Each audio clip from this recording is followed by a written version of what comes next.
Oh, is this you keep them from the previous week? Yeah. I thought you did, because I always see you thumbing through stuff. Like, what's he looking at? Notes or? Hello and welcome to a somber edition of The Average Guys, Kenny.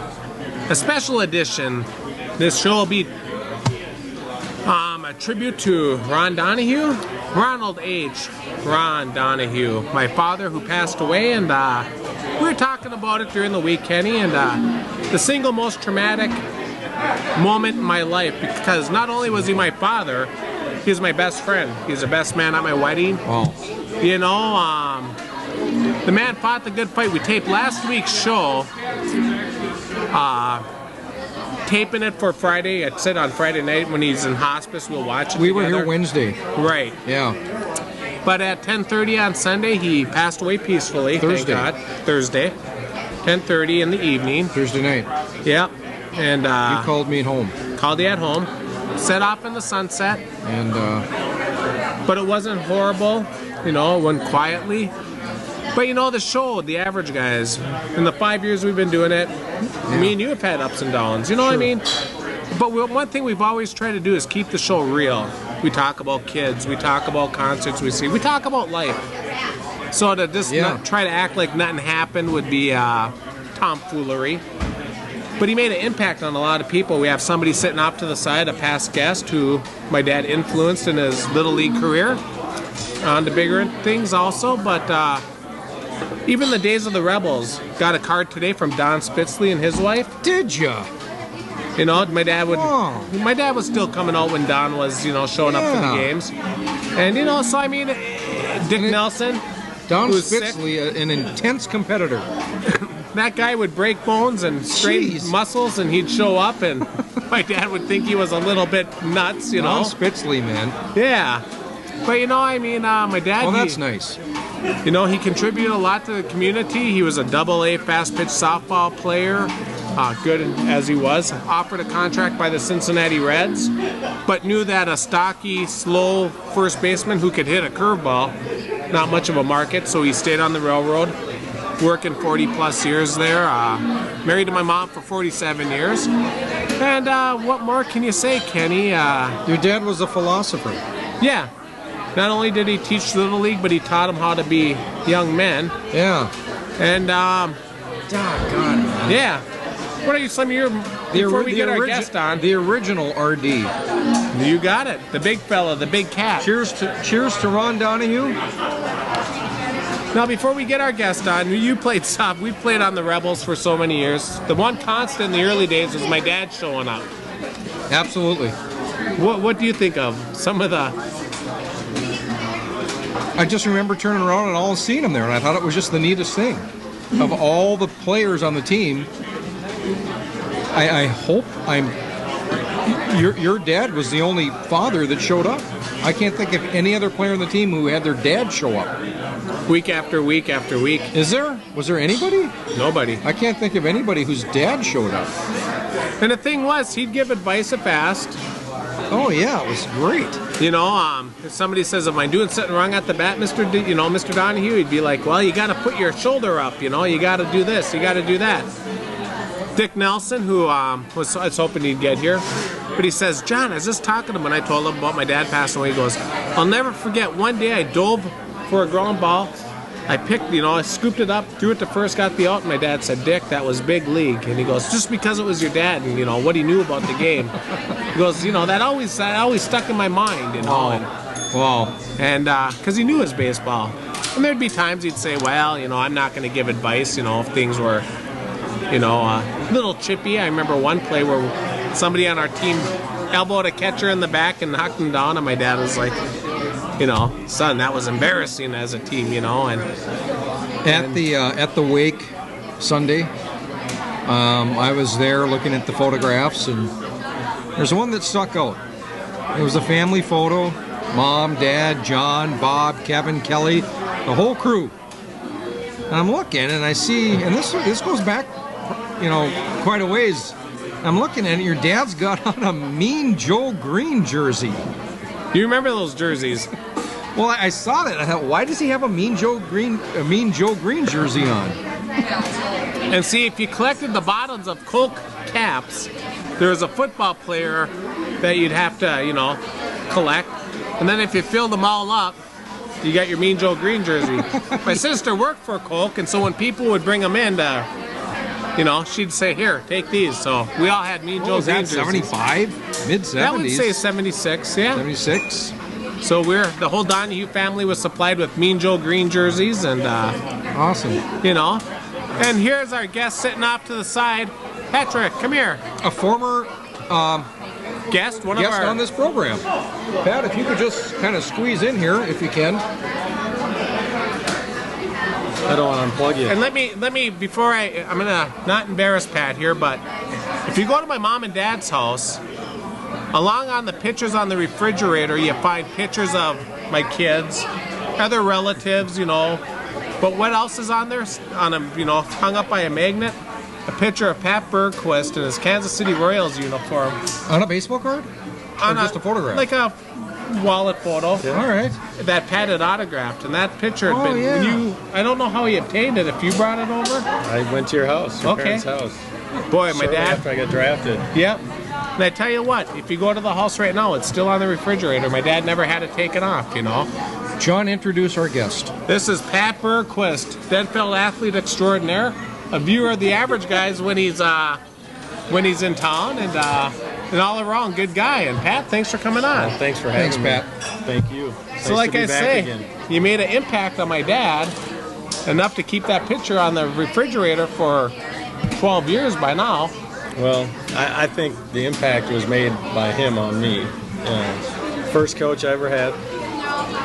Of course, I hung out with you and we played wiffle ball in the yard, but for the first 2 years playing for Mack Truck in West Duluth, I don't remember getting on base via other than a walk, strikeout, or hit by pitch. But he always put me in the lineup. I got at least 3 innings in every game.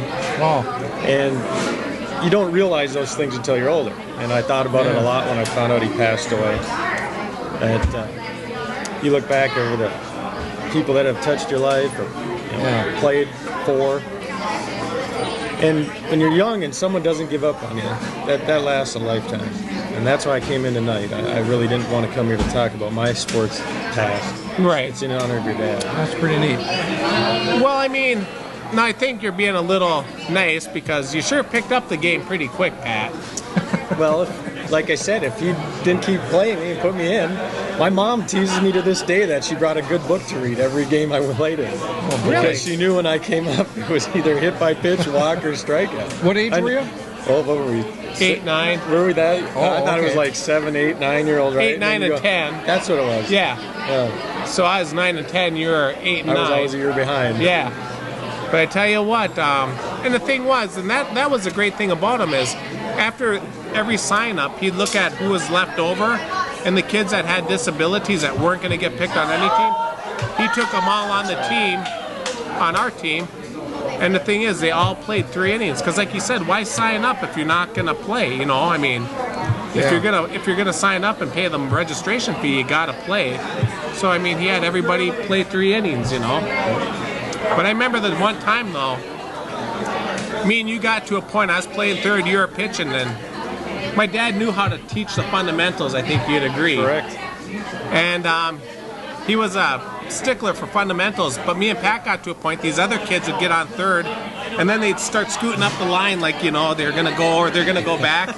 And I'd act bored, and I'd just put my head down, and I'd look at Pat, and Pat would be on the mound, and I'd just be like nodding. And so the kid would go up the line, and Pat would just turn around, rifle it to me. In that one inning, we got like into 3 hot boxes. Kids would get to third. They'd start going up and down the line, you know, and I'd just look at Pat, and I'd be like, and I'd keep my head down, then Pat would turn around and rifle, and then I'd be like catching it, and it's like the kid, start running to home, and next thing you know, you had the hot box going on. Wow. And the thing he always said was, you always do it on the field. You know, you showed if he caught you mouthing off to the other team, you didn't play. That's right. And he didn't want any talking. Do it with the glove and the bat.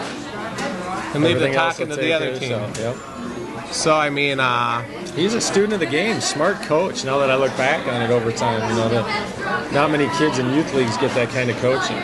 you know. A lot of times, and you know, it'll be a parent volunteering because no one else will do the job. And I'm grateful for people like that. I've had coaches like that as well, because the person such as myself, with the schedule I have, I can't do it. And just the fact that there's people like that step up to the plate's a big thing to do it. But your dad actually had a lot of knowledge. He always taught me what foot to hit home plate with. Always taught me how to slide. Always taught me to try to hit the other way if you could. It's amazing, because I couldn't take the bat off my shoulder for 2 years. But he stuck with you long enough, like any kid, if you give him the time and give him encouragement, you get the one lucky hit, and then the confidence takes off, and everything, seems to go right after that. It always takes that first time. I'm kind of curious, John, with baseball season winding down here, and we'll get to more talk on that, if Pat has any opinions or thoughts on, in particular, this incident that took place with the Yankees in Boston and Pedro and all that stuff that was going on.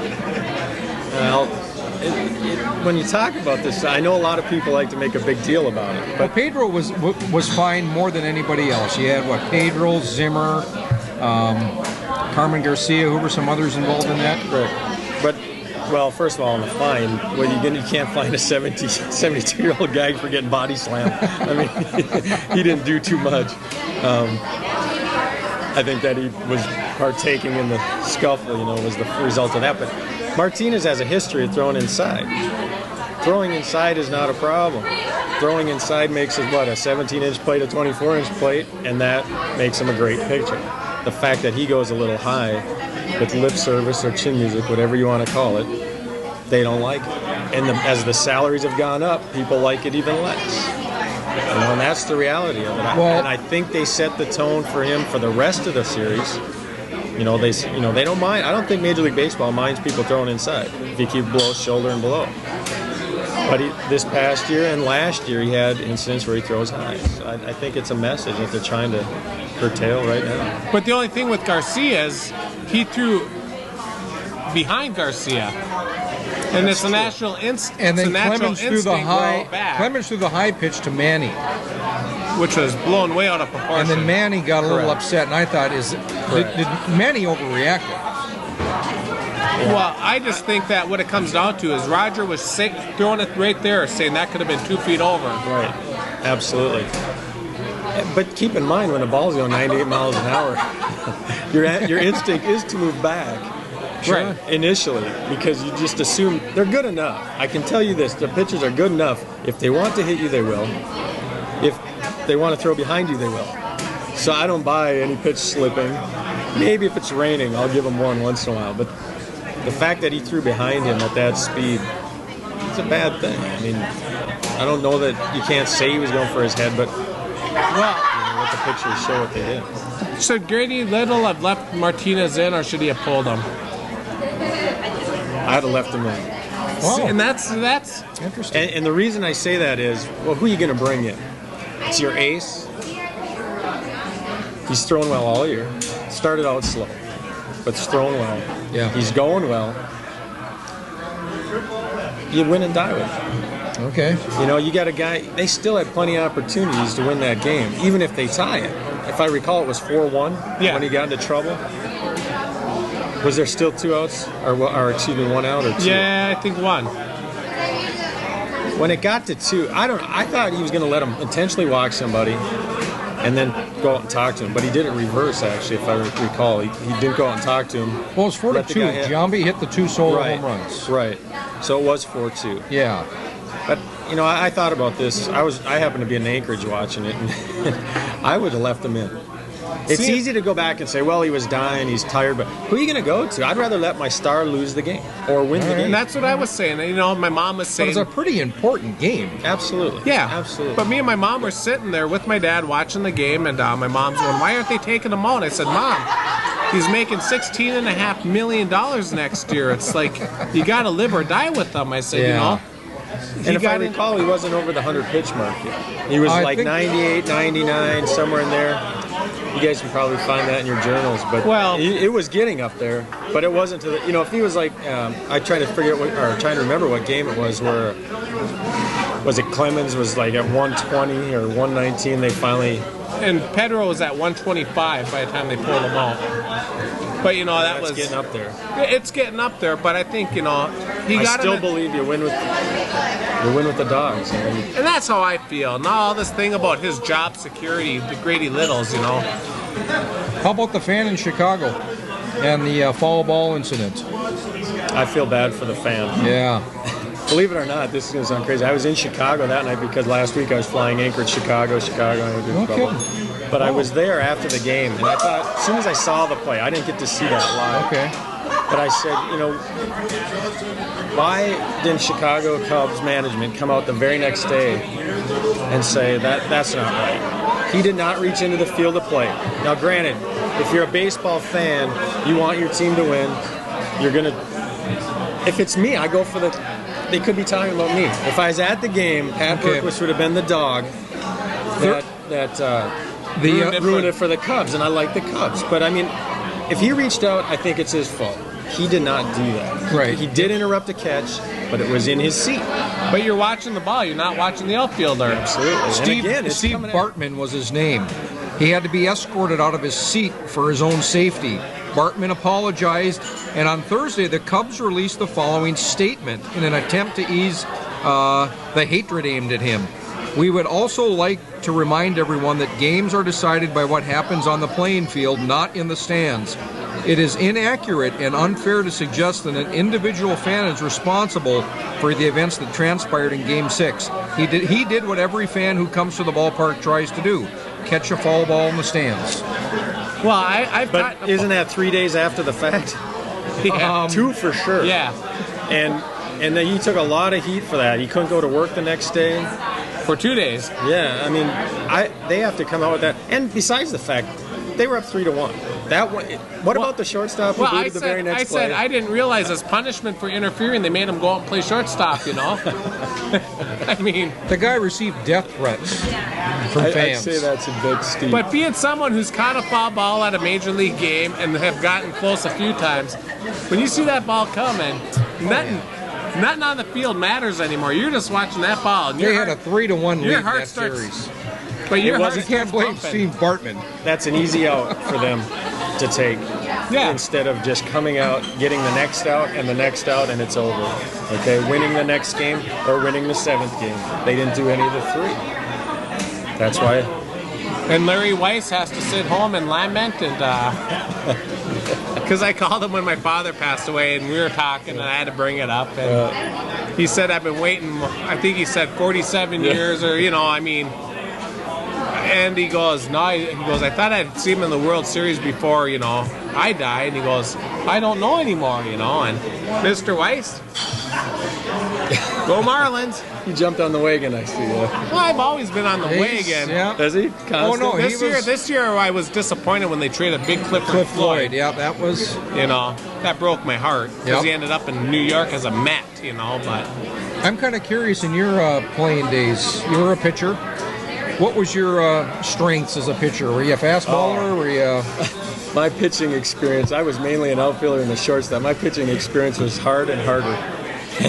And hopefully get it in the strike zone. I was a reliever, and I guess in the American Legion state playoffs, I went 6 innings. I thought you were drafted as a pitcher. No. Oh, okay. Okay. All right. But drafted with Jeff Conine. No, Conine was a year later. Oh, a year later? Yeah. Does he know the story about Conine? The interview?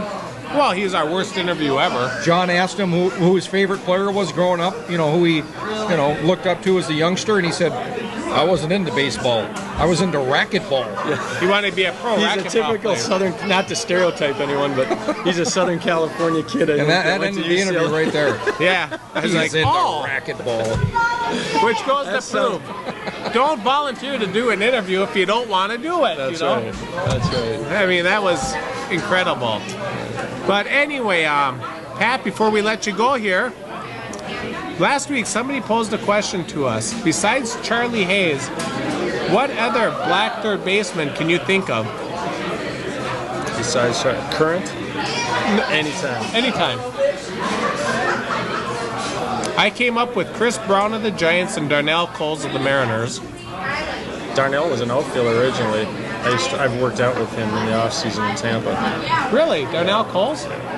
He was at the Pirates. Yeah, but he was an outfielder. He came up with the Mariners. Didn't he play in the baseman. Northern League? Was he with the Dukes? Not Darnell Coles. I don't think so. But let's see, full-time player or Yeah, it could be any. Al Newman. Al Newman? Twins. Al He spotted Newman. at third base and second base when he played. All right. He was Okay. more of a second baseman, but he played third. Okay. The days of Gaetti when he was injured. I don't know if you guys recall that. Oh, yeah. Yeah. Al Newman, but I guess there's a trick to this trivia question. No. I really- No, it was just Because another One of name those- that was brought up was Enos Cabell for the Astros. I brought that one up. But Bobby Bonilla, he was a third baseman when Bonds was a rookie. They were both rookies. okay. Chicago Cubs, third baseman. Perhaps my cousin says probably the best black third baseman he could think of. Thanks. Bill the Mad Dog Madlock. Madlock. Two-time National League batting champion All right. back in 75, 76. I Okay. should have known that. Didn't he go to the Pirates? Then he after went to that? the Pirates, Okay. then the Dodgers, then the yeah. Tigers, and Then 91 National League MVP.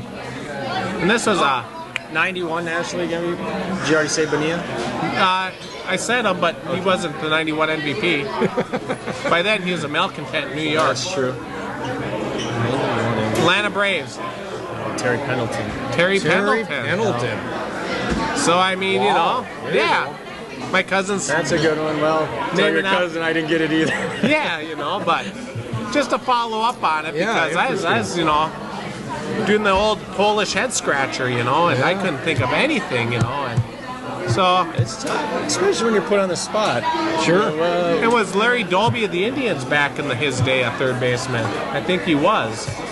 So anyway, I think we clarified a few of those, but Current.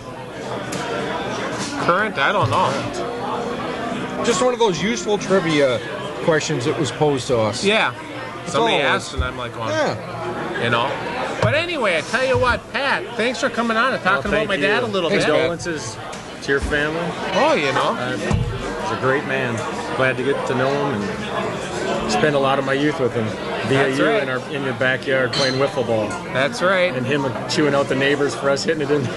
Or and taking our ball. getting Mr. Pfister mad by hitting him off his house when we got too big.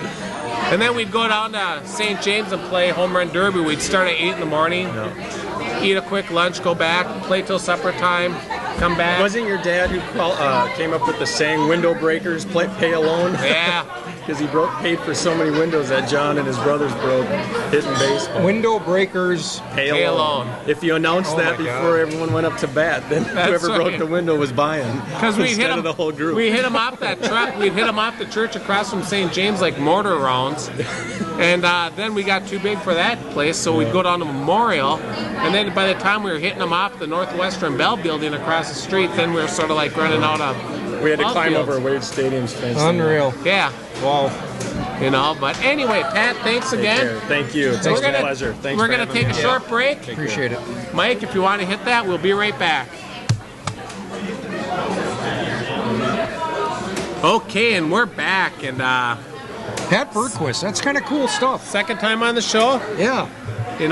Talking off camera, talking more about my dad, and Pat can be a testament to my dad, But Kenny, We're watching. anyway, we got the Marlins Yankees. We're watching the game. The The Marlins are up right now. future Hall of Famer Roger Clemens is getting rocked. As he got rocked last Thursday. Yeah. Roger, save it for next year's U.S. Olympic team. Ooh.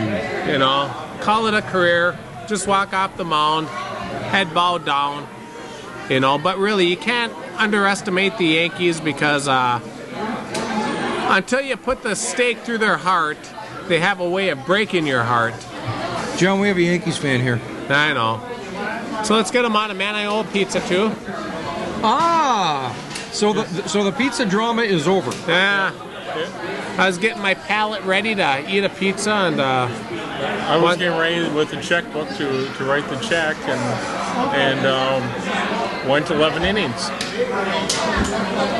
as Aaron Boone, think the Yankees will keep Aaron Boone? Dog his ass out of Dodge. Makes errors, not hitting. Is he a free agent after this year? I'm not sure. I would think it was They a could one-year lose deal. Some players are equipped to handle New York, and I think some players aren't. And I Yeah. think he's just one of them that'll flounder. Drew Henson's not ready. He's going to go back to football. He's done. He's going to give up baseball. Pay back some money that he got from that signing bonus. And Really? He's going to pay it back? oh, yeah. And that's not the first time. The Marlins, I believe, had this quarterback out of LSU named Josh Booty. And he signed this big bonus contract and got all the money in order to get out of baseball. He had to take money out of the bank and pay him back. And then where is he now? I haven't heard of him hide nor hair since. So What do you think of that Game 7? Yankees, Boston Red Sox. First Game 7 in Yankee Stadium in 30-some years. It was just You know, it was unreal. very dramatic. There we go. Incredibly exciting. It was sorry. also a great way to end our bet. I mean, who would have Yeah. imagined when we made Game that 7. bet, it would come down to Game 7 of the AL Championship Series. Yankee Stadium, first Game 7 in 46 years. Wow. Pretty amazing. well, I learned back in '76 when Chambliss hit that home run, which you see on TV now this postseason, to beat the Royals. In The Yankees aren't dead 1976. till the final Wow. out is made, you know. Did you see Aaron Boone? Wow, I can't even talk. It's unbelievable. So many heroes today. Unbelievable. This is awesome. Like Derek said to me, the ghost will show up eventually. Okay. Did you see what they did after the game? Roger and a couple of other players, bottles of champagne in hand, went out to center field there. What is that in Yankee Stadium? The Monuments. Where the monuments are. Pouring, doing toast with Babe Ruth and kissing his plaque. Hyperbole, that Yankee mystique. The ghost. And the monuments. It just shows you what a $160 million payroll will do. But I think the only thing I'm having a problem with is this postseason. What Yankee has the most home runs in postseason history? What a farce of a stat that is. Like they say, keep it. Mickey Mantle has 18 World Series home runs. You know, and they say Bernie Williams only has 4, but they count postseason. I did As- have that information. That bothered me when I read that. I mean, I've been talking about that on our show forever. This whole postseason thing. If you can enlighten me on what somebody else had to say. 18 is the magic number. Career postseason home runs for Bernie Williams, tying the records of Mickey Mantle and Reggie Jackson. Williams hit the 18th homer Saturday in Game 1 of the World Series. He's only got 4 in the World Series. Heck! You can't put him in the same breath with Mickey and Reggie, can ya?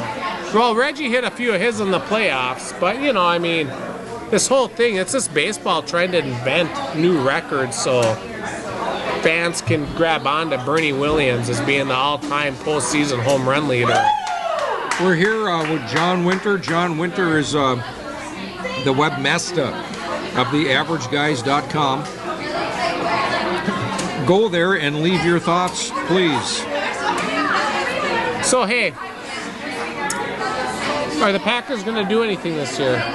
Well, right Yeah, now, they're losing. I'm it sorry. really doesn't look like it. Besides losing, I was listening to JT or TJ the Brick on Fox Sports Radio last night on KFan. And he's on from like 9 to midnight, 9 to 1. And he was saying, I tell you, in the history of football, there's only one quarterback that can get away with as much ineptitude as Brett Favre. You show me in the last 2 years when Brett Favre has had a chance, you know, who has won a big game. He goes, a game against the Rams, he threw 6 interceptions, and he talked, you know, then he was talking about the Falcons game, you know, and he goes, and what have they done? He goes, that guy can week in and week out not play good football, but people say, make excuses for him. And how about People how about the Monday Night Football game where I can't remember who the Vikings back was at the time. Bounced around, and was it Antonio Freeman? Yeah, bounced off his leg and he yeah, caught it. in the rain. Yeah. Who was our back at the time? I think we got him from I'll Kansas still City. take Brett over anybody. Who was that guy we had back there? God, and I can't. Yeah, who cares? We were talking a little bit before we came back on the air about Brett Favre. He's got the injured thumb. Doesn't want to, Do you sit him for a couple weeks and get the thumb? No. You got to keep the consecutive streak going. He's healthy. He can play. But I asked John, I said, who was the last quarterback to start a game for the Packers and when? I think it was Don Mikowski. You know, Mikowski. Because Brett Favre came in when Mikowski went down with an injury, and I think Brett took over as the starting quarterback then. Didn't Don Mikowski play in the late 80s? Yeah. No, I think that was he playing in the 90s? might have been 90, 91. I have to look back. Boy, I could go back as far as probably 88, 89 when I was working at La Piedad Magic. I remember Don Mikowski going down with an injury and Brett Favre coming in. Or could there have been a QB between them two? I don't believe so. I just remember Brett Favre always being their quarterback. I think before that it was Bart Starr. Lynn Dickey.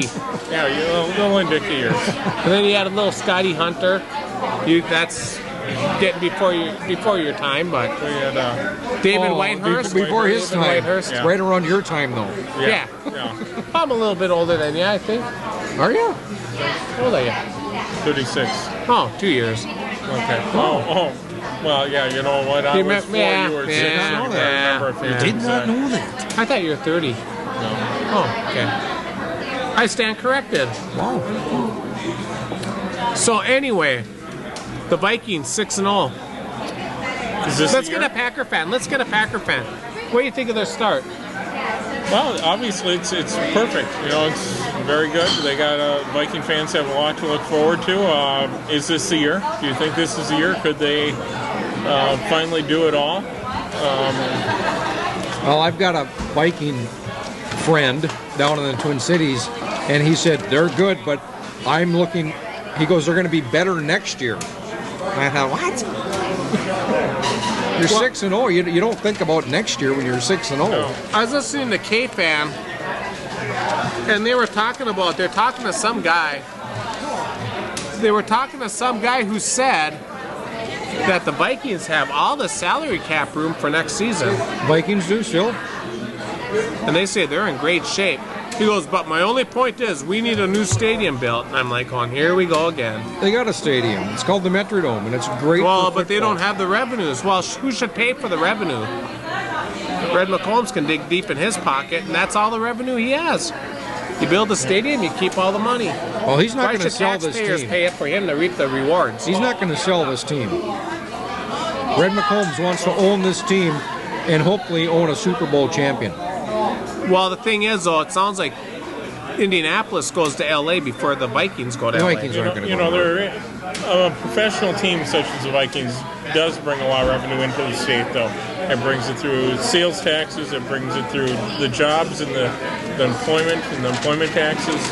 So there is another side to that argument, but again, I think it has to be some private money and some public money.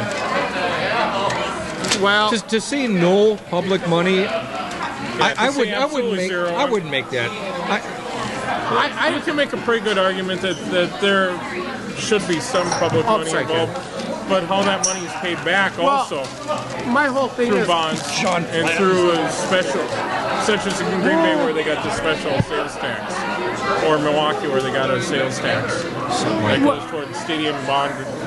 I'm not opposed to public money, but I like to see a commitment by the owners to put up or definitely. shut up.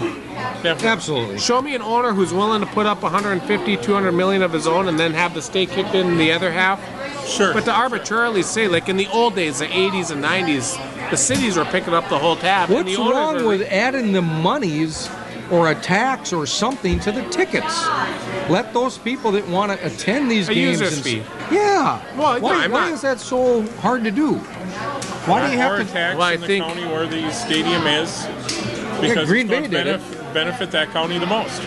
And mean, you know- Milwaukee with Miller Park, they just had that article. What was the difference between Miller Park and Lambeau Field's One vote. renovations? Yeah. And that Miller Park was a fiasco, how that all came about. Tommy Thompson went in a special session. No one was going to get out until that vote turned the way of Miller Park. And a lot of heads rolled as far as politicians. But Can you believe the Brewers are playing in a stadium like that? No, that's a great stadium for their minor league team. Oh, I'm sorry. That's right. They are Major League. But they'll no, play like a minor. let's keep on the football though. The only serious teams is you got the Vikings at 6-0 NFC now. Yep. We're talking about. I don't care about the AFC. Seattle's 5-1. Tampa. You know, Tampa Bay. You know, Dallas. Carolina's 5-1, but they just got the snot knocked out of them this week, exposed the holes they had. But you have Dallas 5-1. Jeez. The Vikings won't go undefeated. Well, I mean, the Vikings play this Sunday at the Metrodome at noon, and this game is on Fox, by the way. Last week it was on CBS. Giants is Sunday at noon on Fox, and then the following Sunday at the Metrodome, Green Bay on ESPN Sunday night. Then they've got 2 games on the road at San Diego, at Oakland. Come back home for Detroit. On the road at St. Louis. At home Seattle. There's revenge on that game from last year's spanking out in Seattle. And then at Chicago. Back home Kansas City. And then the final game of the regular season at Arizona. They got a fairly favorable schedule here to go undefeated. I know. St. Louis, Seattle, But Kansas on any City. given week, anybody Other can than that, beat anybody. I mean, they're not going to lose to San Diego or Oakland. Granted, they're road games, but But at Oakland, would you hope never not. know. you'd hope not. You know, Oakland has to be one of the most underachieving teams. They got old like instantly. You know. Well, probably one of the biggest flops coming off a Super Bowl Yeah. appearance. Well, going to take off? You gonna take off? Yeah. Well, hey. Take off, eh? Thanks, John. Okay, Johnny, and that's Johnny Winter. He didn't want to talk Packer talk, I guess, so he knew it was coming. But anyways, no, it's favorable Kenny and the Vikings. He wants to watch his Yankees game. He can't. I think he's got a lot of money bet on this Yankee team. But what we got here, second and third, bases loaded. Go foul. How many outs? None out? Yankees No outs. have the bases loaded. No outs. Huh. So, anyway, Kenny, let's switch into a little hockey. Those 1-5 Minnesota Wild. Did you see the new jerseys they unveiled? You know, they're okay. They weren't that bad. They got to get a little bit more. They got to get a NHL patch here or something. It's just, You they look know, like the Ottawa Senators. Okay, I thought they looked like the Calgary Flames. Speaking of alternate jerseys and the new ones, did you see the new Dallas Star jerseys? Weren't they the ugliest things you ever saw? What the heck is that thing? Looks like, what is that? What was it? You didn't see these things? Oh. it's an alternate source to make revenue. Yeah. That's what alternate jerseys are. The Wild, I didn't like. It looked like something from 1930. Aaron Boone. That's what I looked at it. I didn't look at it as a Senators, the Ottawa. I looked at it as like retro 1930s style hockey jersey. I do not like Johnny, next week, be down here. So, I'll be in a better frame of mind to sit back and. But I do not like our new TV announcer, Matt. That guy is bad. What happened to Mike Goldberg? Why is he not here? Because there's a conflict with Ultimate Fighting? Mike Goldberg made an icing sound exciting. God, he was good. Mike Hold Goldberg it now. was great. I'm trying to figure this out. Mike Goldberg, Was our TV announcer. he had a conflict with Ultimate Fighting? He announced Ultimate Fighting. Believe it or not. What's that got to do with the tea in China? So? See, Johnny? See you later, Johnny. He ain't the one pounding in somebody's head and bloodying them up. Well, it was just bizarre. He was an announcer, John. Yeah, I know, Kenny, but what I'm saying is, so was there a conflict because he did it? I don't know. I find that hard to believe because why would you want to leave a team like that? That to me is unless the Wild fired them for doing it. I have a feeling there was something going on. There was something that happened. But anyway, getting back to those alternate jerseys, I saw the picture. You know, I mean, be honest, this past week I haven't gotten to follow too much sports, but 1930s retro. You know, they need more. They need something up here on the shoulder. They need an NHL logo or a Wild logo or something. But you guys have been following them now. So what's up with them? They don't have their top 3 scorers. I mean, my God, you've got your number 1, 2, and 3 scorers out of the lineup: Gabrick, Dupuis, and Cliff Ronning. It's obvious what's going on. So are they holding off on paying these guys a salary so they can build up a war chest for maybe the lockout after the end of the year? I don't think so. I think it just comes down again to not being able to find a middle ground. There's got to be, Kenny. You're talking millions. Well, I know. You're talking exactly. Why is there no middle ground in a $10 million discrepancy? Meet at 5. Now, oh God, Gabrick is 21. What is he, 21 now? This kid wants to play hockey. That's why he flew stateside now. It's not money for him. It's money for his agent. And that's the sad thing about this. It's not about money for Gabrick. Gabrick wants to play. And the real important thing that you got to look at here, the Minnesota Wild, St. Paul is going to host the All-Star game this season. Marian Gabrick is our superstar. He represented this team at the All-Star game last year. If he doesn't get into this lineup, he's not going to be here to represent this team because there's nobody on this team right now that is going to represent Minnesota in the All-Star game, or at least is worthy of it. Yeah, does every team have one representative in hockey? Nope. No? So really? That's called an ultimate. So that's the ultimate All-Star. That's got to be in the back of Gabrick's mind. He's got to get on the ice. But Kenny, by the time he gets on the ice, he's going to have to get into playing shape. He's in playing shape. Well, but there's nothing like playing with your teammates and getting that feel. I know. I mean, that won't take much. It'll take a couple, 2-3 games, and he'll be What back. about Pasquale Dupuis? I heard they were close with Pasquale. I heard things were getting close. I'm surprised Cliff Ronning was offered a contract. And he's not playing anywhere, so I'm not sure what happened there. Wasn't that for only $900,000? Well, I mean, again. But he's getting old. True. This team is listless, and I think that when you have a superstar in the making... How are they looking out on the ice? And he's not there. They followed Marian. Marian motivated these guys. And he's not there. Like the players are saying, Brunette and stuff, we don't have the chemistry. We don't have that spark. They need to get Gabrick. I mean, it's plain and simple. He's our Gretzky. But he's our Lemieux. How are they looking on the ice?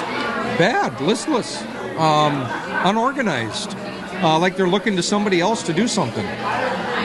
Not the Jacques Lemieux style of hockey we're accustomed to. Well, then Jacques is trying to say, well, keep in mind we are still young and we are still trying to put together the plan of, building. Well, come on, don't try to fool us with that. Marian Gabrick is the missing link here. Yeah. Period. You watch that game last night? Wilson had a wide open run and missed it. Can't hear him. What do you say, Johnny? I don't know. It's frustrating. I mean, you know me. For the hardcore viewers out there, they know I'm a Wild man. Well, I'm the hockey guy. Well, now what about this? Let's just get off the base here a little bit. This I thought was pretty amazing. It's rare for one NHL game to end in a scoreless tie, but how unusual is it for 2 0-0 games on the same night? Try 69 years. 2 games ended without a goal scored last Thursday night. Atlanta at New York Rangers and Philadelphia at San Jose. The last time that happened was December 30th, 1934, according to the Elias Sports Bureau. Isn't that bizarre? Detroit Red Wings went out and got their premier defenseman, Darian Hatcher. He's out for several months. He's bumming. He was crying in the locker room. I want to play. You can't. You don't have a knee. And Curtis Joseph's in the minors. Yeah. I think... I thought he was down in the minors just getting into playing shape. He had surgery during the off season. But now, what about the steroid scandal emanating throughout sports? I think it's real. I think it's gonna. You're gonna see a lot of.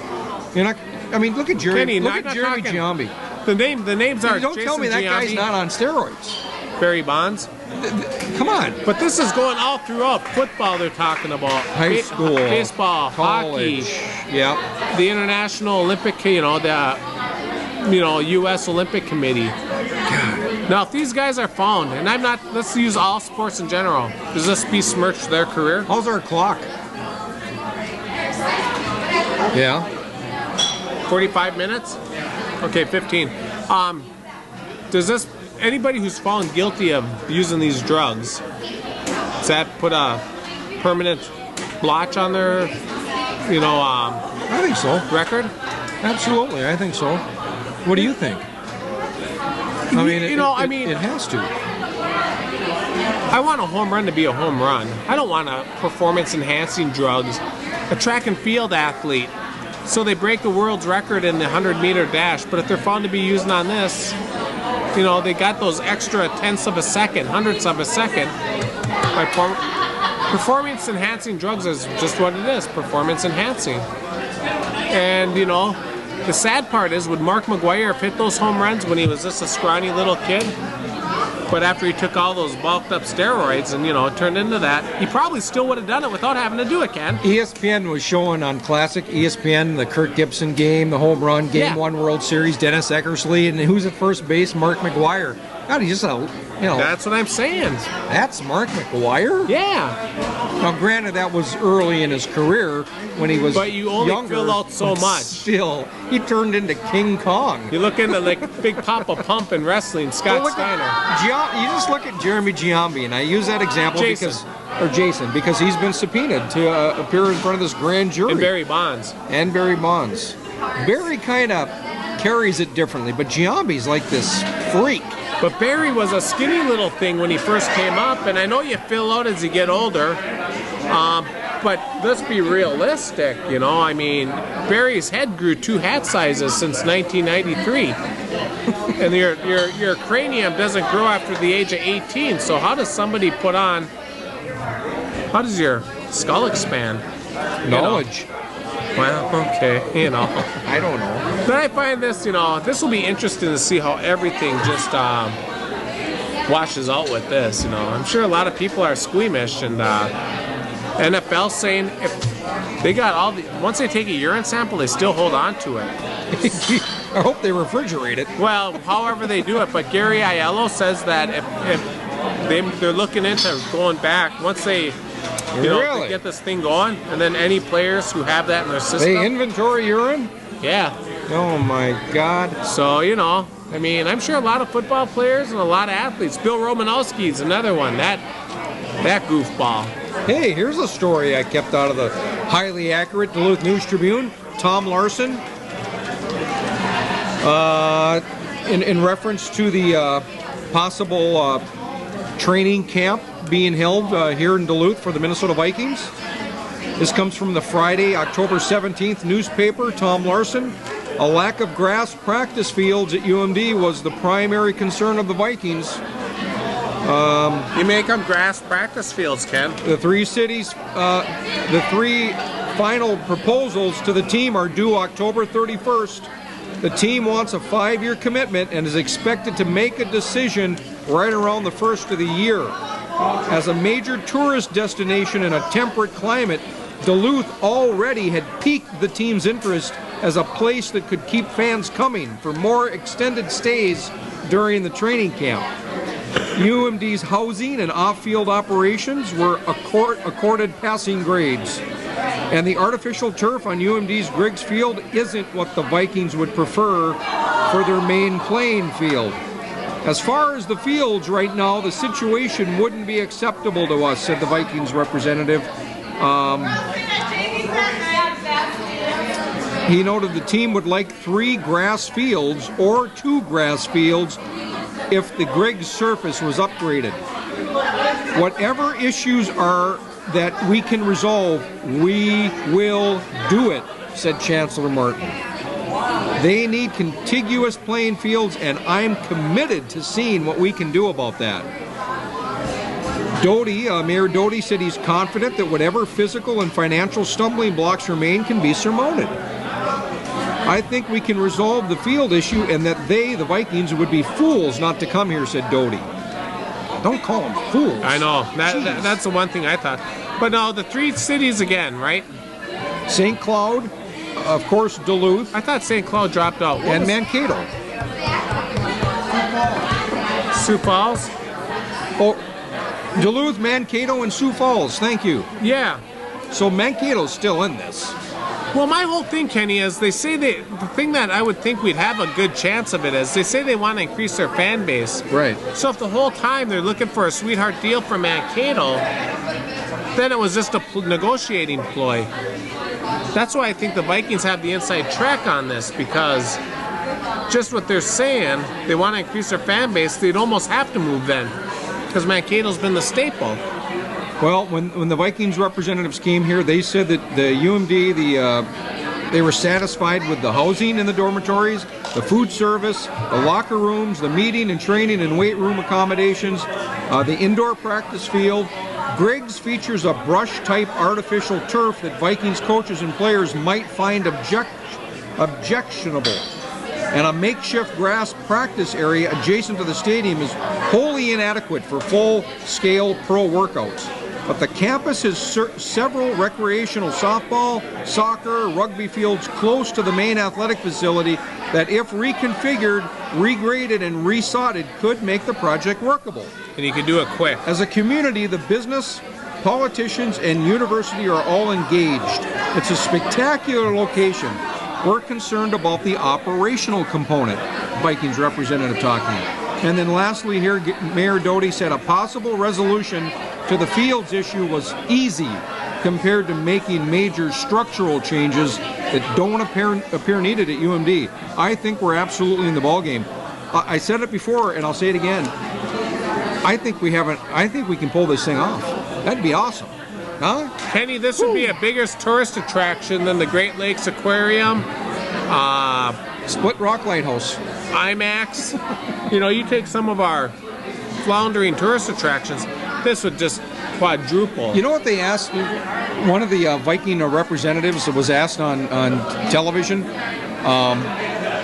They were talking to him about Duluth, and he says, "We love Duluth. There's 1,000 things to do here. So don't tell me there's nothing to do in Duluth, because the outsiders see it." Huh. Pick a river. There's 42 creeks to walk up and down. Check them out. Well, I tell you what, I was driving along Skyline on Monday night with my brother and his wife, and right around that bend by the creek between the overlook, you know, going towards 40th, I see this dog running across the road, and I slowed down because I had a feeling, and all of a sudden I said to Kevin, look at that wolf. Was it a wolf? Yeah, Was it a coyote? it was a wolf. Big, long, grayish coat of fur. Big? Big. That's a wolf. And Kenny, my brother Kevin's like, holy mackerel, because, Did he have a narrow snout? well, I mean, as much as it, but it wasn't running. Okay, It was was this, it not narrow? okay, you know. Well, I'm just... Yeah, it was a wolf. Trust Okay. me. Just by the enormity of it. It wasn't no dog. just when walking you see a around. wolf, you know, because they Yeah. are big. They're huge. Yeah. And this that big, strong coat of fur. Right at 40th and Well, you know, as And you're going Skyline? towards 40, Yeah. you know where that creek is? yeah. That one creek there. Yeah. With the The little waterfall. yeah, and the little waterfall. You go around. We went around. And That the- bend, and the and around newly- halfway and the- between there and the next bend. And I seen it going across the road, and it was Wow. just slowly walking up along the side of the hill. And I hurry up and put the car in in reverse, and I hurry up and backed up so you could see it. And I hit the lights. 54, Kenny. It was I incredible. wonder if wolves eat cats. Well, my brother Bob, he likes to. Well, he'd rather shoot wolves, but he knows a lot about them. But he says where you see one, there's probably 6 or 7 because they're going packs. They're on here getting cats. Well, you know, if your cat's missing. But it was an incredible sight to see. And if you're out on the St. Louis River in the winter, do not walk on the ice floes. That's a good point. You didn't see the episode, I take it. Uh-uh. Oh, we had a Wild Guide episode replaying. Me and Kevin were out there. I'm telling you, man. You got stuck on an ice floe? Oh, we were busting through the ice, and it was Oh, okay, yeah, that one. pretty adventurous. I was thinking ice floe going out and having the U.S. Coast Guard come out and save you. But, anyways, final predictions for tonight's game, or for the World Series. Yankees are going to win this thing. Yeah, what's the score now? 3-1. The I- bases loaded, no outs. 2-1 Yankees leading the series, but I'd be surprised if Florida won this thing. I'd just Mainly like to because see it I don't close. want them to. Huh. Not that I want the Yankees, I just don't want Florida. Why? I don't know. They're just. It's David versus Goliath. I It's know. everything wrong about baseball. I know, but it's. I don't know. But I can't put my finger on it. I don't know. I just don't want Florida. The classic underdog. But, you know, that's here nor there. Vikings, Giants. Kenny, it's going to be a blowout. Then watch, the Giants will win. 42-3 Vikings. Okay. I'll give them a touchdown. 42-10. 31-14, Minnesota. All right. The Vikings conceivably could go undefeated during the regular season. Only time will tell, Ken, but... Picked up my new and improved Wild schedule. What do we got coming up here for the Wild? They got to get Marion Gabrick in that lineup, Johnny. Hey, you know, Ken, you're the Oh, they go on the road for 3 games. Friday at Florida, Saturday at Tampa Bay, and then next Tuesday at Buffalo. And then they're home next Thursday against the hot team in the NHL. Atlanta. Well, I tell you what, you work on press credentials for that, and I'll call the Vikings. We got to get get down to that Packer game. If there's room to let us in. Well, try to negotiate. What do you think? Well, we'll try. Yeah, I can call Allison. UMD Bulldogs men's hockey team next weekend at the Deck. Big series. This weekend, the men are at the University of Minnesota. The Gophers will unveil their NCAA championship banner. Boy, we got to spoil that party, huh? John. First and second. Way to go, brother. Way to go, brother. I'll let you give your final parting thoughts here on a hey, dramatic week for you, John. if you're sitting at home and your mom and dad are still both living and you haven't told them you loved them in a while, take the time to tell them you love them. I started that 10 years ago, maybe longer, with my dad always saying, I love you, I love you. But don't hold off and regret, because the one question I wish I could ask my dad is, how am I doing in life? Are you proud of me? And I always wanted to ask him that, but now I'll never be able to get an answer. So, you know, that's all I can say is, next time if you haven't told your dad you loved him or your mom you loved him in a long time, take the time to do it. You won't regret it. And until next week, I'm Jonny D, and with me as always, Kenny K. Johnny. It's cool to be average, and we'll see you later.